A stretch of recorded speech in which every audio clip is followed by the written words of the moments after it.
Natangiye kurira ndi gutabaza. Papa yavuye mu cyumba na mama bansanga muri salo. Iki ni igice cya kane uko nakundanye n'idayimoni nkisanga ikuzimu mu buzima bw'umubabaro n'agahinda. Mugikurikirana kuri Sharif TV, mbahaye ikaze. Natekereje ko bandakariye kuko ni ubwa mbere nari ntashye nijoro. Ya mafaranga aracyandagaye ku buriri. Nashidukiye hejuru mpita nyahisha. Ndangije njya gufungura. Mfunguye nsanga ni mama. Arandeba, aranyitegereza cyane. Ubwoba buranyica, ntangira kwikeka ndi gutekereza ko yaba azi ahantu mvuye. Mama uburyo yandebye byanteye ubwoba cyane. Ibirenge byanjye bitangira gutitira.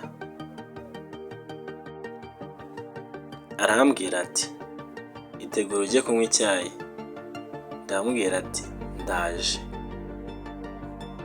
Nahise mfata isume kuko numvaga nananiwe cyane. Mpita ninjira muri dushe, nitira amazi. Ndangije kuva muri dushe naje nditegura mpita njya muri salo. Nsanga papa ariteguye ameze nk'aho afite ahantu agiye kujya. Papa ndamusuhuza. Arambwira ati, mwana wanjye, nanjye nagutekerejeho, mbona hari ikintu ugomba gukora. Papa ndamubaza ati, ni igiki? Papa arambwira ati, mwana wanjye, njye na mama wawe twabitekerejeho twegeranya udufaranga. Twegeranyije amafaranga yo kukugurira imiti n'ibikoresho byose uzakenera. Papa akomeza kumbwira ati, nabonye uburyo ki abandi bakora veterineri kandi nawe warabyize, mbona ngomba kugurira ibikoresho nawe ukiteza imbere. Njye mu mutwe wanjye nahise ntekereza uburyo navuye ikuzimu bambwiye ngo ncuruze ibisheke. Mbura aho mpera kugira mbyumvishe ababyeyi banjye. Ariko nabonye papa uburyo agiye kujya kugura ibikoresho bya veterineri kandi ntazayikora, numva amafaranga yabo araba apfuye ubusa. Nuko kubwira papa ati, papa natekereje umushinga wanjye ariko ntabwo nari narawukubwiye. Papa arambwira ati, ubwo ni uwuhe mushinga ufite? Ndamubwira ati, papa nshaka kujya ngurisha ibisheke. Papa akiwumva yararakaye cyane.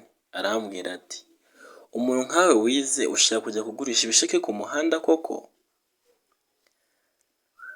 Ndamubwira ati, papa ibisheke niwe mushinga wanjye kandi nawe uteguye neza rwose, humura sinzahomba. Papa ntiyabyumvaga ku buryo cy'umuntu waba warize amashuri yose kandi yarize no muri boarding, uburyo yajya kugurisha ibisheke ku muhanda. Nkomeza kumweka ko ndi seriye. Ndamubwira ati, nshaka kugurisha ibisheke hariya ku muhanda. Papa yararakaye cyane. Arambwira ati, wasaze? Ndamusubiza ati, njye ntabwo nasaze, ahubwo uyu mushinga wanjye nawutekereje kera kandi uyu mushinga urimo inyungu nyinshi. Papa nkimara kubimwumvisha yarababaye cyane, agira umujinya mwinshi, ashaka no kunkubita. Ariko arifata, ahamagara mama. Aramubwira ati, aze yumve icyohe cye. Mama yaraje. Papa ararakara cyane ahita yisubirira mu cyumba cye. Mama yaraje muri salo, abonye ukuntu papa yarakaye aravuga ati, Cedric, we na papa wawe muganiye ibiki? Ndamubwira ati, mama, papa mubwiye ko ntashaka kuba umuveterineri, ahubwo nshaka kujya nicururiza ibisheke hariya ku muhanda. Mama arumirwa cyane. Arambwira ati, ese ibitekerezo byawe wabigize kugeza ryari? Ndamubwira ati, mama, njye ni ibintu nabaze, amafaranga nzayabona kandi ndabizi. Mama ntabwo yabyiyumvishaga. Arambwira ati, n'amashuri twakurihiye yose ugiye kuba umuntu ucuruza ibisheke ku muhanda? Ndamubwira ati, mama, njye nabitekerejeho neza, hari ahantu harimo inyungu nyinshi. Mama yakomeje kujya ambwira ati ese koko uri muzima? Ndamubwira ati mama nta kibazo mfite kandi ibi ndi kukubwira nabitekerejeho cyane, ni ibintu maze igihe mpanga. Mama yakomeje kumbwira amagambo menshi birangira ndi kurira, numva amarira yatangiye gutakara ku rwego rwo kugira mutere impuhwe wenda byibura ahindura umwanzuro wiwe. Numvaga ikuzimu bari bampaye ikigeragezo cyo kugira ngo bumve ko wenda ndaza kugaragaza ubwibone cyangwa mbigumureho, ariko njyewe nari niteguye buri kimwe kugira ngo mbone amafaranga. Mama arangije kunyumva yabonye amarira yanjye yatangiye kurira. Mama yarankundaga cyane ntiyifuzaga kubona ko ndi kurira. Kubera impuhwe nyinshi aranyumva. Mu kunyumva aravuga ati reka mbyumvishe papa wawe. Nuko mama ansiga muri salo ndi umwe, asanze papa mu cyumba. Yasanze papa mu cyumba baganira nk'iminota 30, numva bari gutongana cyane. Mbura uko mbigenza kuko nta kindi kintu nari gukora, ndicecekera. Nari ndi muri salo ndi umwe, nakomeje gutekereza ukuntu ikuzimu batubwiye ibyifuzo byacu birizuye. Amafaranga nari nasabye, inzu, imodoka, ubuzima bwiza, numvaga ngiye kubigeraho. Papa yarasohotse yarakaye na mama arasohoka. Bose bari barakaye cyane. Ndebye ukuntu bameze yagize ubwoba. Ndeba ukuntu bari kundeba ndaturika ndarira cyane. Nararize ndasama ku buryo bumvaga ko hari nk'umuntu wajombye icyuma cyangwa undi muntu ufite ikindi kibazo. Papa yarandebye avugira amajwi hejuru, ceceka aho ngaho. Nanjye ndamwumvira ndaceceka, abona uburyo bimbabaje cyane. Arangije arambwira ati mwana wanjye rero ntakubeshye ntewe isoni nawe. Abaturanyi bazanyota ukuntu nabishongoragaho ngo wagiye kwiga boarding, none koko nawe ugiye gucuruza ibisheke? Uko yabimbwiraga nabonaga afite agahinda mu maso, nabonaga afite ishavu kandi nta kundi kuntu yari kubigenza. Njye numvaga ko ikuzimu banciriye isiri ko hari ahantu hari imari, ariko sinari nzi ngo ni imari cyangwa ntago ariyo. Numvaga tumeze nk'abari mu ngeragezwa. Papa nkimara kubona agahinda afite mu maso ye nakomeje ndarira. Amarira arisuka, ariko papa yarankundaga cyane kandi yaranyumvaga. Yabonye ukuntu meze, ishavu, agahinda kanyeguye, ndi kurira cyane. Arambwira ati mwana wanjye, basi nubikora uzajya ugenda wambaye imyenda myiza, ntibazagire babona ko uri imbobo. Numvise ko yumvishe igitekerezo cyanjye cyo gucuruza ibisheke, numva ngize ibyishimo cyane. Ndamushimira, ndamuhobera. Nshimira na mama wanjye ko yarabimwumvishije. Yari yamfashije kubyumvisha papa. Nuko nashimiye ababyeyi banjye, papa akuramo amakoti yari yambaye, imyenda yari yambaye yari agiye kujyana ahantu, asubira mu turimo two mu rugo. Nuko nanjye nakomeje kujya gupanga umushinga wanjye. Nakomeje gupanga umushinga, mpanga uburyo nzarangura. Umunsi wakurikiyeho nabyutse njya gushaka ibiti byo gukora igihari cyo kwegekaho ibisheke. Niba mubizi, hari ukuntu abantu bacuruza ibisheke bagenda bagatera igiti bakajya babyegekaho. Nanjye nicyo ngicyo nagiye gushaka. naragiye ndabibona ibiti ndabishinga ndangije ndabyubaka neza, numvaga ko umunsi ukurikiyeho ibiti bimaze gufata ndatangira akazi, ndatangira umushinga wanjye, gusa nari nizeye Satani kuko numvaga kumukorera byoroshye kandi nari nzi ko ngiye kubona ibyo namusabye, amafaranga, inzu nziza ndetse n'amamodoka, ubuzima bwiza numvaga ari ikintu cyoroshye kuri we, nari namaramaje cyane, ababyeyi banjye bari babyemeye, numvaga rwose ngiye gutangira gukandagira ku mafaranga. Umunsi wakurikiyeho ibiti byakomeye, nafashe ya mafaranga nari nakuye ikuzimu wa mugore yampaye ngo njye kuyatangiza umushinga w'ibisheke, narakugendeye njya kurangura ibisheke ku modoka, ndangura ibisheke by'ibihumbi 150,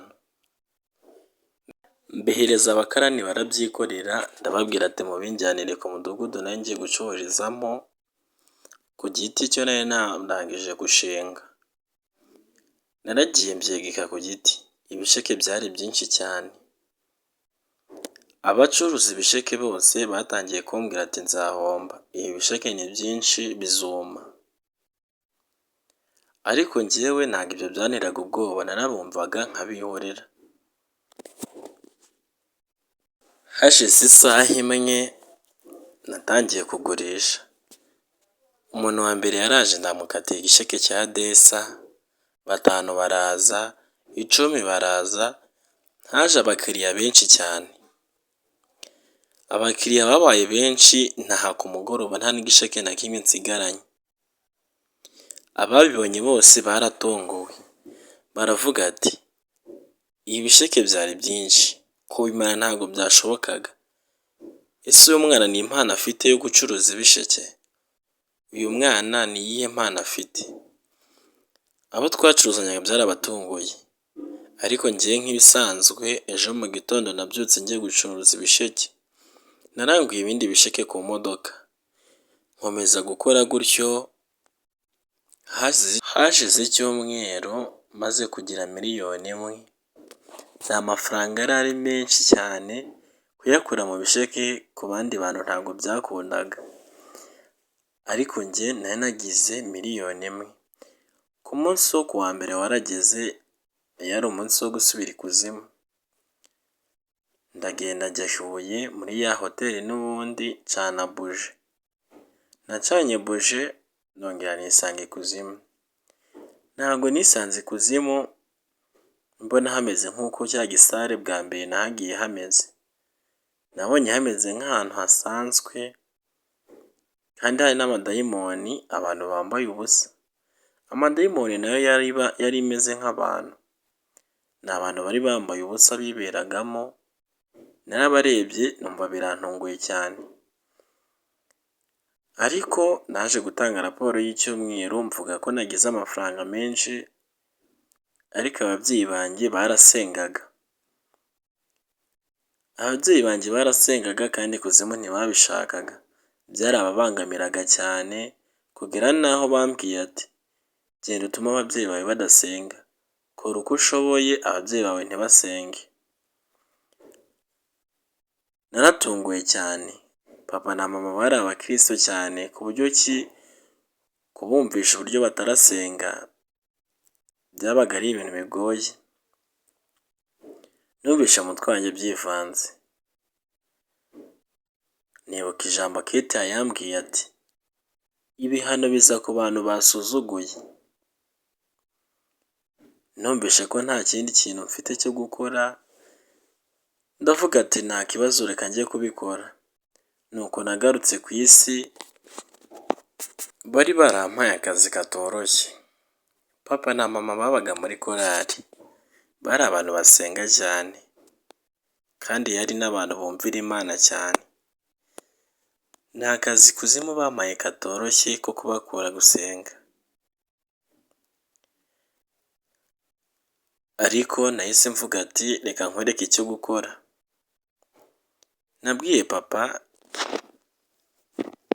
mbwira na mama ati baze mbabwire muri salo, baje muri salo mbereka amafaranga 5 miliyoni. Nabiretse miliyoni 5 maze gukora iminsi 3 mu cyumweru kimwe nakomeje gukora dukora no ku cyumweru byongeye kugera ku wa mbere dufite miliyoni 15. Bwira papa na mama ati mujye muza mumfashe mu kazi kuko abakiriya babaye benshi cyane. Papa nawe yabonye ko amafaranga amaze kuyagira atangira kumbwira ati nta kibazo. Mama nawe abibonye gutyo aravuga ati nta kibazo, umwana wacu yari afite imishinga. Nuko nabo batangiye kuza kumfasha mu kazi. Twaracuruje ibyumweru bigera mu 8 gusa twari tumaze kugira miliyoni 20. Papa na mama buri wese namuhembaga ibihumbi 50. Buri kwezi buri wese namuhembaga ibihumbi 50. Ariko akazi kakomeje kuba kenshi, amafaranga aba menshi cyane. Dukomeza gucuruza ibisheke, amafaranga ariyongera cyane. Hashize amezi 2 nahise mbona ko kugura imodoka bikenewe. Nahise ngura imodoka 5 zo kumfasha mu kazi. Nkajya ngura ibisheke nkabiranguza ndetse nkanabigurisha. Nuko natangiye kumutunga faranga.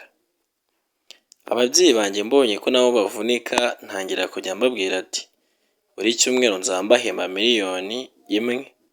Kari babiri bose bahembaga miliyoni 2. Buri cyumweru nkabaha miliyoni 2, buri cyumweru nka miliyoni 2. Nuko nanjye natangiye kumutunga faranga. Natangiye kugura amazu, imodoka nziza, ubuzima bwanjye butangira kuba uburyohe. Narabikunze cyane. Natangiye kugemura ku nganda z'isukari nkabahereza ibisheke. Nkakomeza kugurisha ibisheke arangura no muri Uganda nkabizana mu Rwanda. Natangiye kuba umuntu uzwiho ibisheke cyane. Nuko nabaye umutunga faranga. Nari nishimye cyane.